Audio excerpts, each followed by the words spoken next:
Lucas, capítulo 8, 26 a 39. Se você está com sua Bíblia, marca aí para nos acompanhar. Evangelho de Lucas, capítulo 8. Né? Como você disse hoje, né? Vamos lá. A gente está numa série gostosa, tem sido um tempo maravilhoso de crescimento. 40 dias de milagres. 40 dias passeando pelos milagres do Senhor Jesus. A nossa igreja está crescendo ou não está?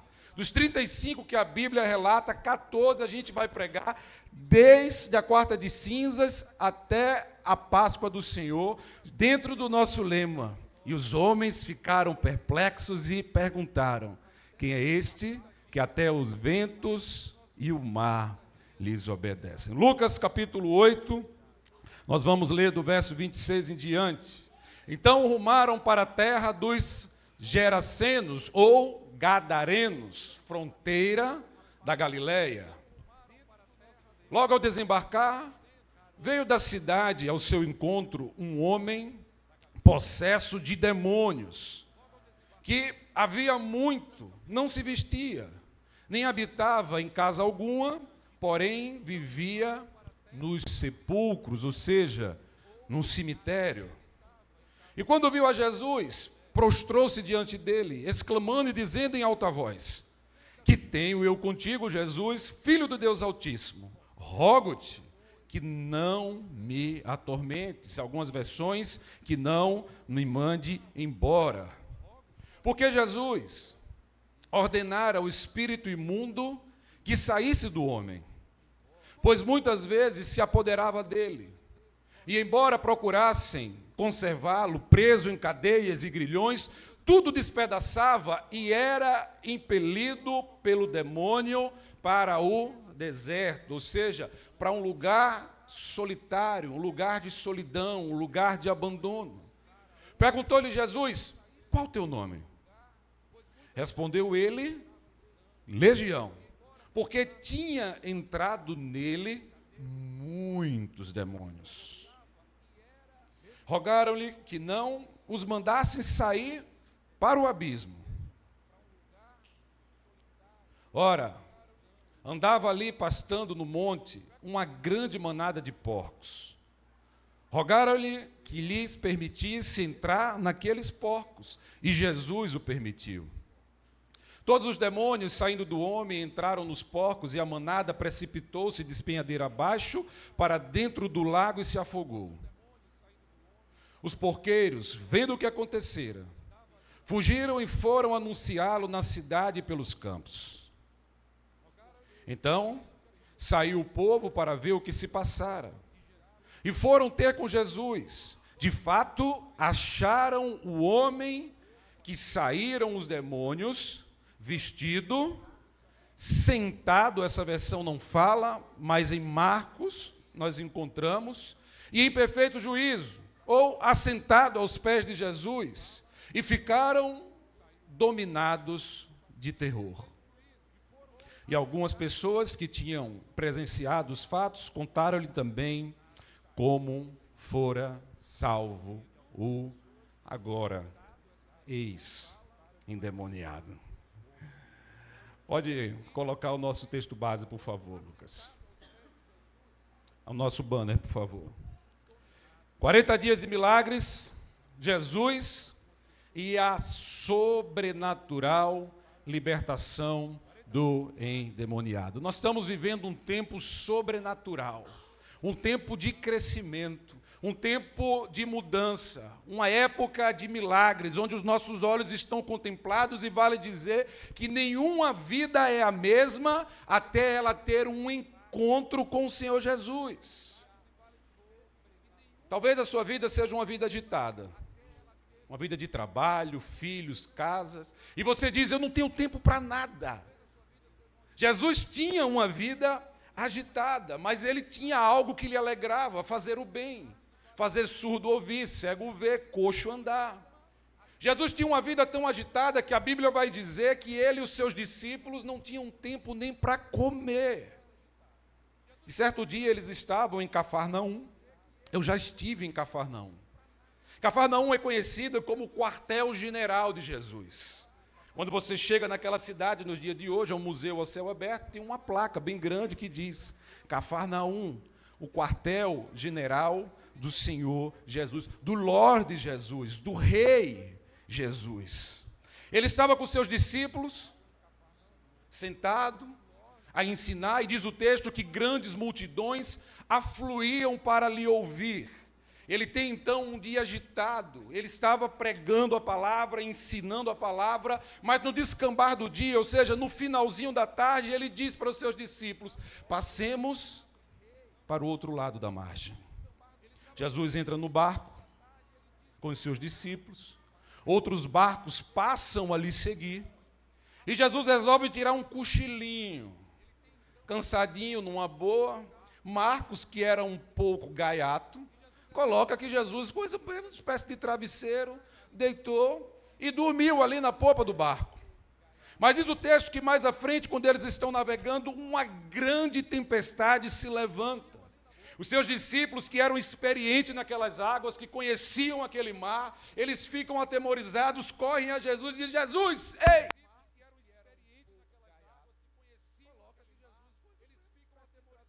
A unção foi grande. Tu não te importas que a gente morra aqui no meio desse mar?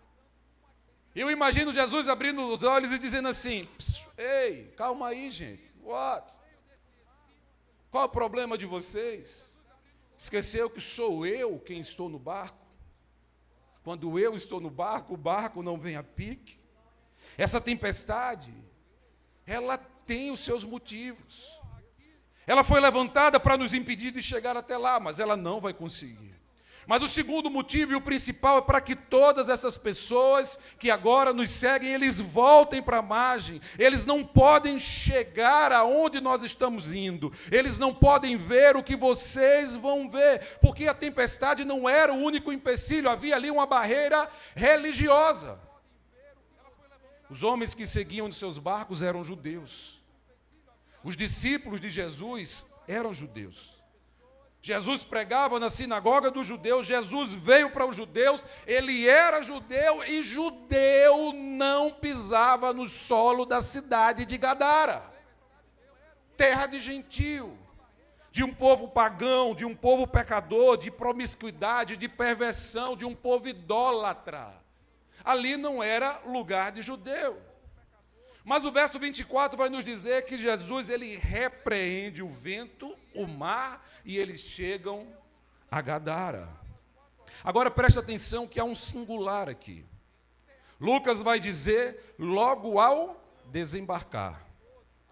O evangelista Marcos, ele vai dizer assim que Jesus saiu do barco. Jesus estava no barco com seus discípulos, mas quem desembarcou? Espera aí, preste atenção aqui, igreja. A gente vai pregar junto, tá bom? Jesus estava no barco com seus discípulos, mas quem desembarcou? Jesus. A noite foi assombrosa, a tempestade foi grandiosa. Eles chegam a um lugar deserto, sujo, um cemitério, provavelmente ainda com corpos abertos, em decomposição, um lugar sombrio, e vai dizer o texto que vem ao seu encontro do meio dos sepulcros um homem possesso, um homem lunático, um homem perigoso, um homem nu, ele corre ao seu encontro. Todos já haviam desistido desse homem. Jesus não. Jesus havia tido um dia estressante de trabalho. Jesus havia enfrentado uma tempestade apenas para chegar nesse lugar que não era terra de judeu estar, para salvar uma vida. A Bíblia diz que os moradores da cidade compravam cadeias e correntes para prender esse homem e colocá-lo no cemitério, porque para eles esse homem não tinha mais jeito, para eles tinha chegado ao fim, para eles já tinha sido dado a última palavra, era ponto final, não dava mais, ninguém podia contê-lo. Ele era insuperável, ninguém conseguia acalmá-lo, ele tinha a força de um animal. O povo e a família investiam em cadeias e correntes para prendê-lo, mas não em tempo para libertá-lo, para curá-lo. O cara estava vivo, mas levaram para um cemitério. Cemitério é lugar de fim, de morte, da última palavra. Eles preferem escondê-lo do que pagar o preço. O que já estava decretado aqui para a vida desse homem era: para você acabou, para você não tem mais jeito, para você não dá mais, para você chegou no fim. Satanás roubou tudo que esse homem tinha, roubou sua paz, sua família, roubou a sua decência, a sua dignidade. E o verso 30 vai dizer que dentro desse homem havia uma legião de demônios. A gente não está falando de um ou dois, a gente está falando de uma representação de 6.000 soldados romanos. Uma legião de soldados romanos era a maior máquina mortífera daquele tempo. Quando a legião passava, toda a cidade tremia, o povo corria, soltavam suas armas, não dava para combater. Numa legião romana haviam arqueiros, flecheiros, espadas, aqueles que lutavam com tanques, com todo o artefato. Eram 6.000 perigosos homens preparados para destruir tudo que tinha à frente. Agora você imagine comigo, ali há uma representação de um homem que sobre ele estavam 6.000 demônios. O texto ainda vai nos dizer que aquele que aos olhos de todos era louco, ao saber que Jesus estava ali, ele corre ao seu encontro, prostra-se aos seus pés e o adora, dizendo: que tenho eu contigo, filho do Deus Altíssimo. Porque os demônios reconhecem Jesus. Os demônios sabem do poder de Jesus e que ele tem poder para lhes mandar para o lugar que eles temem e não querem ir. Por isso ele diz: rogo-te que não nos mande para o abismo. Esse abismo é o mesmo abismo que nós vemos em Apocalipse 9. Eles temiam. Agora a gente vive num tempo onde as pessoas não temem. A gente pode falar e muitas vezes as pessoas me pedem: olha, fala sobre o fim dos tempos, sobre Apocalipse. A gente fala, mas a população de hoje não teme. A gente vive numa sociedade que gosta de viver a sua vida. Está nem aí para o que vai acontecer. Não se preocupa. Não teme a palavra, mas quer se alegrar com a glória. Eles sabem o que é o abismo, onde há choro e ranger de dentes, onde o verme nunca morre e o fogo não se apaga. É para lá que está sendo destinado Satanás, os seus anjos e todo aquele que negar o nome poderoso do Senhor Jesus de Nazaré. E a partir desse reconhecimento aqui, tudo muda. Uma revolução se inicia naquela cidade, uma revolução se inicia na família desse homem, na vida desse homem. Então eles começam um diálogo. O verso 29 vai nos mostrar que Jesus já havia dado uma ordem para que eles saíssem desse homem. Mas esses demônios são teimosinhos, eles queriam negociar. Afinal de contas, não era um ou dois, era 6.000.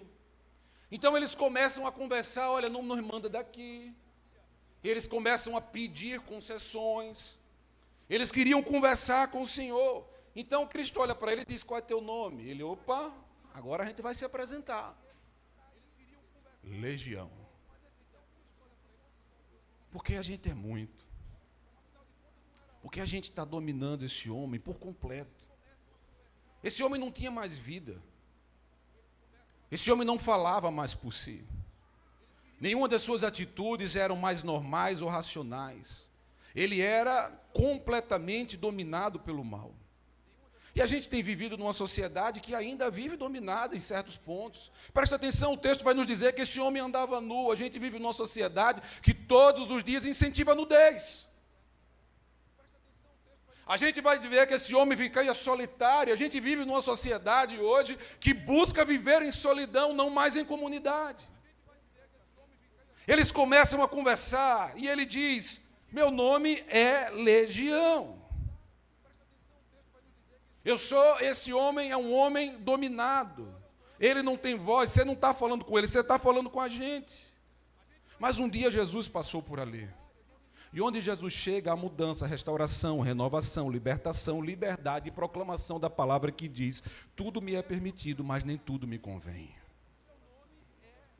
E o que Deus nos chama nessa noite, e que talvez a gente pare para dizer: mas Como aplicar uma palavra de libertação para a minha vida? Basta a gente fazer análises do nosso próprio ego, do nosso próprio eu, da nossa própria vida, do ambiente, da sociedade que nós vivemos. Nunca tivemos um povo tão livre, que se falasse tanto em liberdade, como essa nossa geração, mas tão presa. Presa a vícios, lugares, pessoas, tecnologias, dinheiro, prazeres. Nós somos um povo completamente escravizado pela moda, completamente escravizado pelo ter, não mais pelo ser. Muitas vezes vivemos a buscar coisas que não precisamos e não temos condições de comprar, para mostrar a pessoas que não conhecemos e que não vão valorizar. E assim tem caminhado a sociedade. Então, o que Cristo nos fala nessa noite, o que Ele nos aplica nessa noite, é uma palavra de libertação. Para que a gente possa começar a aplicá-la, é importante, então, a gente fazer uma análise pessoal dentro de nós mesmos. Quem sou eu? Como eu vivo? Como eu ando? Quais meus planos? Quais meus sonhos? Quais os meus desejos? Aquilo que eu tenho feito glorifica o meu Deus? Aquilo que eu tenho planejado coloca Deus em primeiro lugar ou a mim mesmo? Ao meu desejo? O que tem me aprisionado?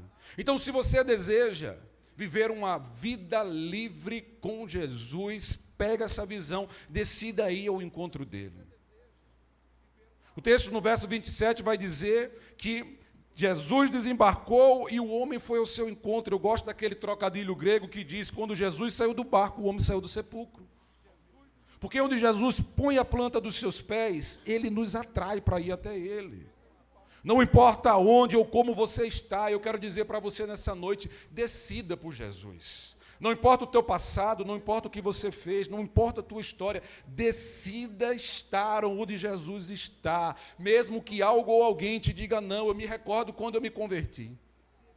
Eu escutei várias vezes da minha família, dizendo, olha, não vai, fica aqui, é melhor, você é uma alegria. Você vai mudar muito. A gente precisa de você desse jeito. Outros seguiam o mesmo Cristo que eu sigo, apenas em casa diferente. Eu sempre brinco que nós podemos estar em quartéis diferentes, mas o nosso general é o mesmo. E muitas vezes as pessoas diziam para mim, não vai. Eu digo, eu vou, e olha onde eu estou. Hoje eu estou aqui humildemente pregando essa palavra poderosa. Essa palavra que muda, que converte, que restaura, e a gente está junto, vivendo esse ambiente de igreja e essa família maravilhosa que Deus está formando. Decida ir a Jesus todos os dias. Coloque Cristo como a prioridade, é Deus acima de tudo. Diga isso no seu coração todas as manhãs, Deus acima de tudo, Deus acima de tudo, Deus em primeiro lugar. A gente parece que já acorda assim, desesperado, celular, trabalho, filho, desejos, a internet, o que é que botaram? Eu postei uma foto de noite, será que já curtiram? Como é que está? E a gente vai se preocupando com nós mesmos. E o dia vai minguando, vai passando, e cadê Cristo? Onde Ele ficou na nossa vida? Aí a gente corre para o trabalho e aquela pauleira, agitação danada, e a gente não sabe mais o que fazer. E a gente chega em casa cansado, quer ter um tempo na palavra, não consegue, se levanta filho de um lado, menino do outro, alguém liga, toca, e assim a vida vai vivendo. Se nós não priorizarmos a Cristo, nós vamos viver uma vida presa ao nosso egoísmo, presa ao nosso alter ego, presa aos nossos desejos pessoais. E nós vamos caminhar assim, colocando Cristo sempre em segundo lugar. Ele é aquele que pode nos libertar. Mas se você quiser viver uma vida, decida ir aonde Ele está. A parte C do verso 29 vai nos dizer que esse homem, ele era levado por demônios a um lugar solitário. Porque o inimigo tem prazer em entregar solidão. É Ele quem tira você do meio da comunidade, te coloca no lugar de isolamento. Ele quer isolar as ovelhas para enfraquecê-las, porque quando as ovelhas estão reunidas, elas encontram força. É Ele quem coloca em nossa mente, em nosso coração, verdades no caminho dele, que são mentiras, porque Ele é um estelionatário, Ele promete vida e entrega a morte, promete prazer e entrega a destruição. Tudo que o diabo fala é para a nossa destruição, é para o nosso fim. É para olhar para você e dizer, você não pode, você não merece, você está no lugar errado, você não devia estar aí, você não pode estar orando, você errou ontem, você gritou ontem, você reclamou ontem, o que é que você está fazendo na igreja hoje? Não vá, porque você fez isso de manhã com sua esposa, e assim ele vai, maquinando, ele tem um controle remoto, pensa num bicho danado, parece que ele tem um controle remoto, e ele vai lá e diz, rebobina a fita, bota lá onde ele não quer ver. E nisso a gente vai vivendo um processo de isolamento. A gente vai se achando indigno, imperfeito, imerecido, mas quando Jesus chega, a vida começa, o velho se faz novo, o quebrado se conserta. E se para todo mundo era o fim na vida desse homem, quando Jesus chega é vírgula, pois a última palavra não é minha, não é sua, não é do patrão, não é do governo, a última palavra é daquele que acabou de chegar e colocar uma vírgula, onde todo mundo disse que era ponto final na sua vida. Aleluia! Ele está presente no meio de nós. Não deixe nunca ninguém olhar para você e dizer que é o fim, que acabou, que você não pode, mas decida correr para onde Ele está. Aquele que estava na escuridão saiu para o meio da luz, porque onde a luz está, a escuridão bate em retirada. Mas se você deseja viver uma vida livre, livre de amarras, livre de vícios, livre com Jesus, aprenda, entenda a incompatibilidade entre luz e trevas. O verso 28 diz assim: quando viu Jesus, gritou, prostrou-se aos seus pés e disse em alta voz: que queres comigo, Jesus, filho do Deus Altíssimo? Rogo-te que não me atormentes. Porque luz e trevas é como água e óleo. Não tem como andar junto. Não se mistura. Ele sabia quem estava ali, Jesus de Nazaré. A fé dos demônios é mais ortodoxa do que a de muitos cristãos. A fé dos demônios é mais ortodoxa do que a de muitos teólogos liberais. Eles sabem do poder de Jesus em libertar cativos. Aquele lugar era sombrio até a luz chegar. A nossa vida foi sombria até que Cristo se apresentou a nós. Agora, qual a minha função? Qual a sua função como filho da graça, como servos do Deus Altíssimo? Resplandecer essa luz onde a gente colocar, a planta dos nossos pés. Onde a gente chegar, essa luz precisa brilhar. Os discípulos não saíram do barco. Eles haviam enfrentado uma noite de tempestade, chegaram a um lugar imundo, onde judeu não podia pisar, viram um homem possesso, nu, correndo do sepulcro, e eles disseram, opa, isso não dá para a gente, deixa ele ir sozinho. Apenas Jesus sai no barco, não somente pelo medo dos discípulos, mas porque judeu não podia se misturar com o povo impuro, só que com Jesus a banda toca diferente, e quando Jesus chega, não é ele que é contaminado, é o lugar que é transformado. Quando Jesus chega, há mudança, há transformação de vida. Eu declaro nessa noite que você, onde colocar a planta dos seus pés, tudo que é escuridão vai bater em retirada. Se há problema na tua casa, na vida dos teus filhos, nos teus negócios, eu não sei onde tem, mas onde você colocar a planta dos seus pés, o diabo bate em retirada, a escuridão vai embora e haja luz. Haverá vida, haverá restauração, porque quando a luz chega, as trevas somem. Quando o puro chega, o impuro some. Quando o que é santo chega, o pecador se converte. As trevas não suportam a luz, então decida, seja apenas luz. Porque se forem luz, luz grandiosas sairão de ti para iluminar a tua igreja, a tua casa, a tua família, o teu trabalho, a tua cidade, o teu estado, o teu país e as nações. Deus pode fazer grandes coisas através de uma vida que se converte. Não há limites para aquilo que Deus pode fazer. Então decida ser luz. Mas se você deseja viver essa vida nova, liberta, restaurada, livre com Jesus, confie que a sua transformação vai chegar. O verso 34 e 35 vai nos dizer assim: e o povo foi ver o que havia acontecido. Gente, isso é muito forte, preste atenção aqui. Quando se aproximaram de Jesus, eles viram o homem que havia saído os demônios. Ele estava sentado aos pés de Jesus, vestido, e há uma palavrinha aqui que é chave: em perfeito juízo. Causou temor. Causou temor. Quando Jesus chega, que um homem é liberto, as pessoas não acreditam. Como pode? Mudou? Porque Cristo é assim, Ele ama você do jeitinho que você é, mas Ele te ama tanto que Ele não te deixa do jeito que você está. Quando Jesus chega, há mudança. Agora a gente precisa estar aberto a essa mudança. A gente precisa estar disponível para pagar o preço que precisa ser pago, para dizer os nãos que precisamos dizer, para sair dos lugares que precisamos sair, para abandonar os amigos que precisamos abandonar, para abandonar as festas que precisamos deixar, para viver o novo que Cristo tem na nossa vida. Ao ter esse encontro com Jesus e sabendo os demônios que Jesus tinha poder para mandá-los embora, para restaurar aquela vida, eles ficam temerosos, nervosos. Eles estavam bem, ali era o lugar deles, eles se sentiam em casa. Opa, aqui está bom demais. Aqui, ó, no meu escurinho, sozinho. A vida para o demônio ali estava um anás.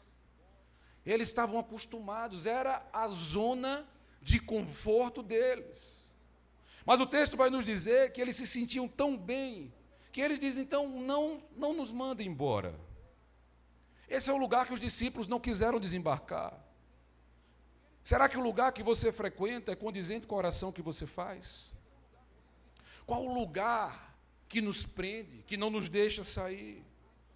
Nós precisamos aprender que não se pode servir a dois senhores, não existe um lugar neutro e luz e trevas não se misturam. Então, cuidado com a mesa que você senta, com os amigos que você anda, com os ambientes que você frequenta, com as páginas que você navega. Se esses lugares te prendem, tenha cuidado. Se esses lugares te aprisionam, tenha cuidado. Eles não queriam sair daquela região, ali era o lugar certo, estava uma delícia. Então eles veem 2.000 porcos passando, e então eles rogam a Jesus, pedindo permissão que lhe desse conforme a sua palavra, porque eles sabiam que naquele corpo não mais ficaria, que ali Jesus permitisse que eles habitassem. A autoridade não estava nos demônios, porque quando Jesus chega, a autoridade é dele. Então ele diz, por favor, não nos manda embora, nos manda para aqueles porcos. Jesus tinha autoridade. Jesus então ordena, vai, e eles vão para aquela manada de porcos. E o texto vai nos dizer que os porqueiros e todo o povo da cidade entrou em alvoroço, porque os homens amam mais os porcos e o dinheiro do que Jesus. Mas o diabo foi para aqueles porcos, porque para o diabo, a vida de 2.000 porcos ou de uma pessoa é a mesma coisa. Não faz diferença. Para Jesus, a nossa vida, a minha vida, a sua vida é valiosa. A vida daquele homem valia mais do que o dinheiro. A vida daquele homem valia mais do que os 2.000 porcos. Eles entraram naquela manada, ela fica perturbada, imagina. 6.000 demônios entrando em 2.000 porcos, eles não se aguentam, eles ficam perturbados, eles correm ao desfiladeiro e caem rio abaixo. Isso vai gerar um alvoroço na cidade. Todos querem entender como pode isso acontecer, então eles vêm correndo, todos se interessam pelo assunto. Aquele homem que era o Massinho VP daquele tempo, era mais conhecido do que os fugitivos de Mossoró. Vocês ficam rindo, né? O negócio está sério, os homens já estão em Fortaleza. Já acharam para as bandas de lá, viu? Oi. Botava terror por onde passava. O texto vai nos dizer agora que quando eles chegam para encontrar aquele homem, ele está sentado. Diga sentado. Olha que coisa linda. Marcos vai nos dizer que esse endemoniado andava dia e noite. Mas agora ele se encontra sentado, aquele que não descansava, agora sente e descansa. Ei, preste atenção aqui, a gente está vivendo numa geração que é hiperacelerada, que não para. A gente não tem tempo mais para parar, a gente não quer parar. Porque o mercado é concorrido, a vida é concorrida. A gente tem medo, se eu parar hoje, amanhã as coisas não vão dar certo. E aquele que não para, não contempla as bênçãos de Deus. Se você não para, é você dizendo, eu não confio em você, eu só confio em mim. Se você não para na sua vida para contemplar as bênçãos de Deus, é você dizendo para Ele, eu confio, é na minha força, não é em você não. Tu és um Deus fraco, se não for eu, tu não vai fazer nada por mim, eu só confio em mim. Há momentos que a gente precisa parar para enxergar a bênção de Deus e para se relacionar com Deus. Aprenda a parar. Muitas vezes Deus nos chama para isso. Tire um tempo todo dia no seu dia para parar, para ouvir a voz do Senhor. Aquele que andava dia e noite, atormentando a cidade, que cadeias, grilhões, correntes não conseguiam lhe prender. Agora está sentado. A primeira coisa que você vai ver numa pessoa liberta, curada e renovada é paz. E paz é fruto do Espírito. Quando Cristo chega, a gente passa por um turbilhão de coisas. Se você disser para mim que não tem problema, eu vou dizer para você, vá para a Lua ou Marte, e aqui não é seu lugar. Porque todos nós enfrentamos problemas. Ser cristão, muita gente pensa que é uma penicilina que vai resolver todas as nossas dores e nunca mais a gente vai ter problema. Vai ter. E se for pastor, vai ter dobrado. A bronca é grande. Problema, decepção, traição, medo, solidão, angústia, faz parte da nossa vida. Vai existir. Mas paz não é ausência de guerra, é ter paz em meio à guerra. É encontrar tranquilidade, confiando, sabendo que aquele que tem o poder sobre todas as coisas colocou as mãos sobre a minha vida e sobre a sua vida. A gente encontra tranquilidade no meio da bagunça, no meio da destruição. O mundo está desesperado e a gente está tranquilo. Solomai, anima, Johnny. E aí vai. E a pessoa quer ser isso, quer isso. Está doidão? Estou doido por Jesus. E assim a gente vai vivendo. Deus é lindo, é uma paz que excede todo entendimento. O texto vai dizer que aquele que vivia andar, está sentado. Aquele que vivia nu, está vestido. Quantas pessoas desceram do barco? Espera aí, eu vou perguntar. Teve alguém que respondeu. Só teve um crente aqui para responder hoje, pelo amor de Deus, gente. Quantas pessoas desceram do barco? Quem desceu do barco? Quem vestiu ele? Quem vestiu ele?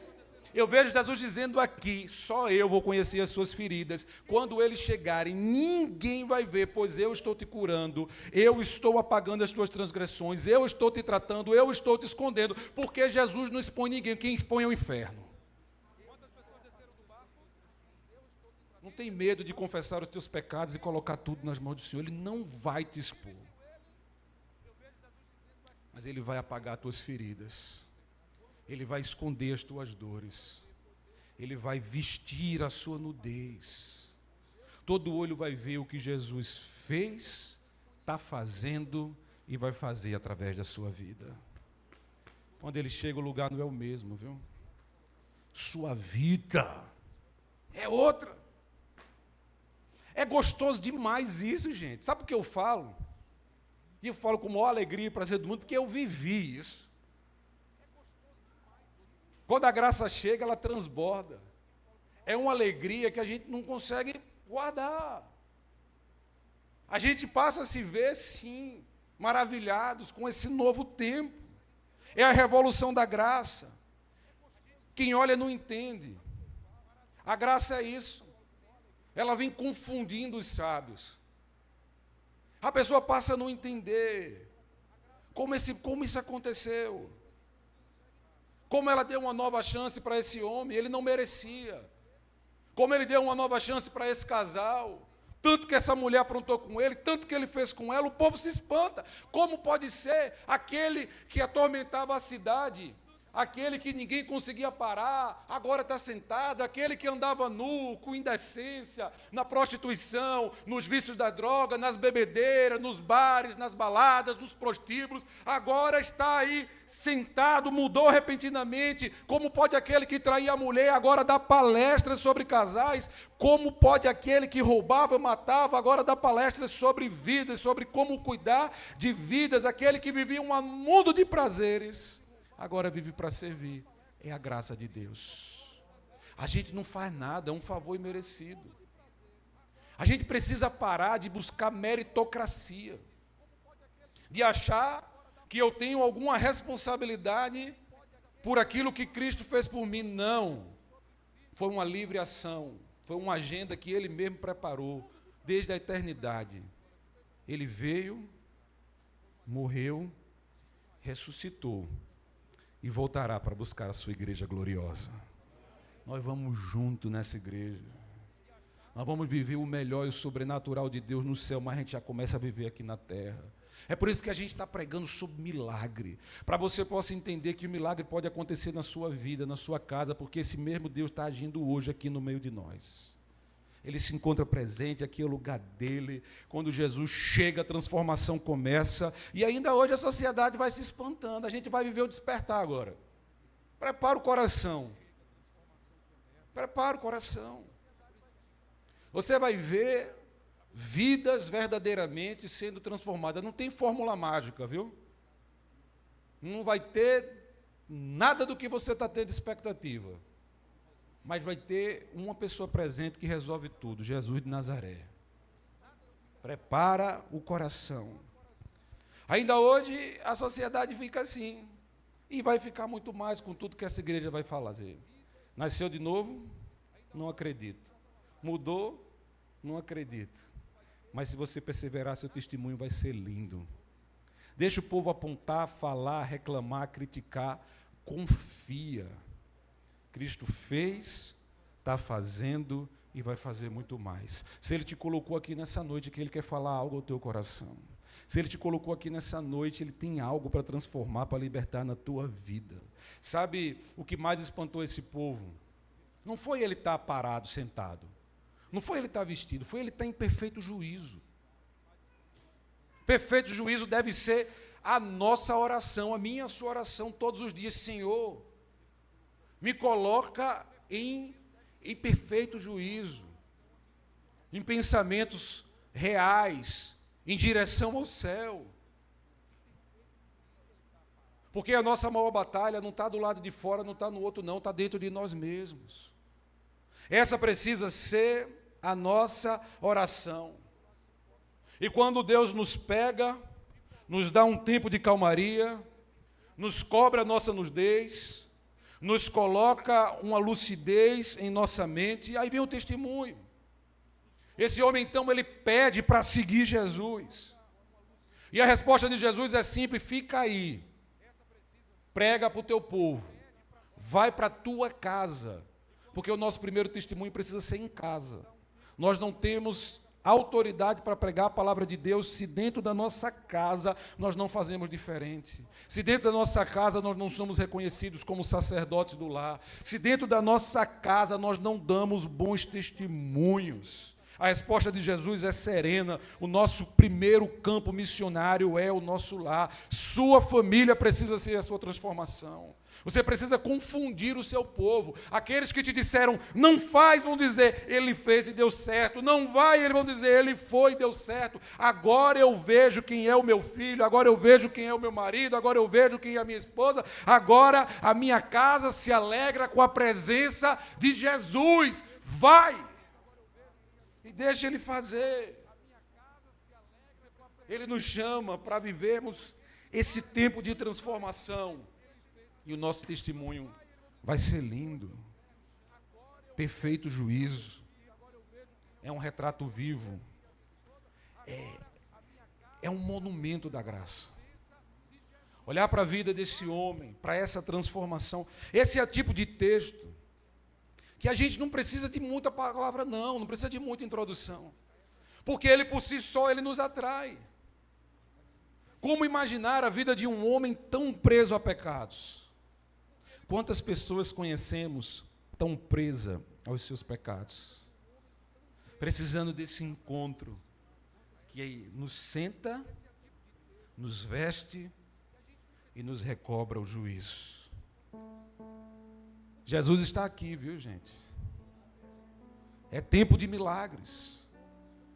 Estamos em sua igreja, reunidos em seu nome, adorando a sua presença, estudando a sua palavra, recebendo a sua cura, a sua libertação. Por isso, a atmosfera do apostólico e do profético está ativada no meio de nós. A atmosfera do apostólico e do profético está acontecendo nesse ambiente.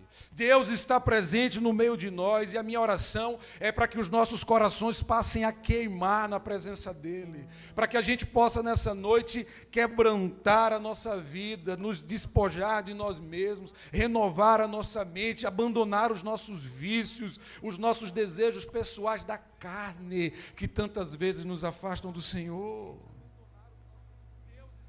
Tome posse, João 8,36. Portanto, se o Filho vos libertar, verdadeiramente serás livre.